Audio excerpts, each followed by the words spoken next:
Hello दोस्तों, मेरा नाम सजल शर्मा। आज की इस वीडियो में हम जानेंगे आर्टिकल 12 जो बात करता है स्टेट की कि डेफिनेशन ऑफ स्टेट क्या होती है और स्टेट क्या क्या इंक्लूड करती है। जुडिशरी में कई बार स्टेट से आर्टिकल 12 से कई केसेस पूछे जाते हैं, तो आज हम जानेंगे उन सभी केसेस के बारे में। जो स्टेट है उसको कॉन्स्टिट्यूशन के अंदर डिफाइन कर रखा है आर्टिकल 12 में, आर्टिकल 36 में, आर्टिकल 152 में और आर्टिकल 308 में। अब हम बात करेंगे आर्टिकल 12 जो इंक्लूड करता है स्टेट की डेफिनेशन को कि स्टेट की डेफिनेशन में क्या क्या इंक्लूड होंगे। सबसे पहले है government and parliament of India, जो हमारी इंडिया है उसकी जो पार्लियामेंट है और जो गवर्नमेंट है।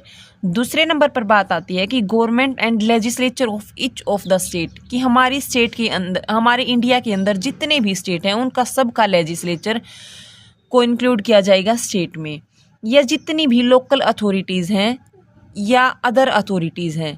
अब बात आती है कि हमने लोकल अथॉरिटीज़ देख लिया और अदर अथॉरिटीज़ देख लिया, तो अथॉरिटी का मीनिंग क्या होता है? तो अथॉरिटी का मतलब होता है कि वो पर्सन और वो बॉडी ऑफ पर्सन्स जो एक्सरसाइज करती है और जिसके पास पावर होती है कोई भी रूल्स और कोई भी लॉज बनाने की, तो वो होती है अथॉरिटी। अब लोकल अथॉरिटी क्या होती है? लोकल अथॉरिटी वो होती है जो हमारी इंडिया की गवर्नमेंट के अंडर के कंट्रोल के अंडर होती है, जो हमारी गवर्नमेंट ऑफ इंडिया के कंट्रोल में होती है। और जो अदर अथॉरिटीज़ हैं उसकी डेफिनेशन बहुत ही वाइड है, तो हम एक एक केस के जरिए देखेंगे कि अदर अथॉरिटीज़ क्या होती हैं। अदर अथॉरिटीज़ को देखने से पहले ये कुछ एग्जाम्पल हैं लोकल अथॉरिटी के, कि जो म्यूनिसिपैलिटी है और जो पंचायत है या डिस्ट्रिक्ट बोर्ड है या इम्प्रूवमेंट ट्रस्ट है। कई बार जुडिशरी में भी इसका क्वेश्चन आता है कि जो म्यूनिसिपैलिटी है वो लोकल अथॉरिटी है या अदर अथॉरिटी, या फिर पंचायत है या डिस्ट्रिक्ट बोर्ड है, तो ये सभी लोकल अथॉरिटी के एग्जाम्पल हैं। उसके बाद एक केस आया university of Madras versus Shantabai 1954। इसमें केस में जो फर्स्ट टाइम है वो अदर अथॉरिटी को इंटरप्रेट किया गया। इसमें एक टर्म आई थी एजस्डम जनरिस। इसका मतलब होता है कि सुप्रीम कोर्ट ने बोला कि जो सेम काइंड और सेम नेचर की जितनी भी चीज़ें हैं उनको एक सिंगल कैटेगरी में इंक्लूड किया जाएगा। फॉर एग्जाम्पल कि स्टेट एक लिस्ट बनाती है जिसमें ट्रक, बस और गाड़ी को इंक्लूड करती है, और उस लिस्ट में अगर हम एरोप्लेन को डालेंगे तो वो उसमें इंक्लूड नहीं होगी, क्योंकि जो बस, ट्रक और गाड़ी है वो लैंड बेस्ड है, लेकिन जो एरोप्लेन है वो एयर बेस्ड है। लेकिन इसके बाद एक केस आया ओजमबाई वर्सेस स्टेट ऑफ यूपी, 1962 का केस था ये। इसमें जो और शांताबाई की केस को रिजेक्ट कर दिया और ये बोला कि जितनी भी बॉडीज़ हैं उनको सिंगल कैटेगरी में नहीं डाला जाएगा। उसके बाद एक केस आता है electricity board Rajasthan versus Mohanlal 1967। इस केस में जो अदर अथॉरिटी है उसकी डेफिनेशन बताई गई कि जो अथॉरिटी कॉन्स्टिट्यूशन और स्टैट्यूट के द्वारा क्रिएट की जाती है उसको बोला जाएगा अदर अथॉरिटी। उसके बाद केस आता है Sukhdev versus Bhagat Ram 1975 supreme court. इस केस में वही बात बोली गई जो ऊपर वाले केस में बोली गई थी, इलेक्ट्रिसिटी बोर्ड वाले केस में। उसके बाद एक मोस्ट इम्पोर्टेंट क्वेश्चन आता है कि जो जुडिशरी है, whether judiciary is a state और नॉट, कि जो जुडिशरी है क्या वो स्टेट है या नहीं। तो एक केस आया था Ratilal versus state of Bombay 1954 supreme court. इस केस में ये बोला गया कि जो जुडिशरी है वो नॉट स्टेट जो।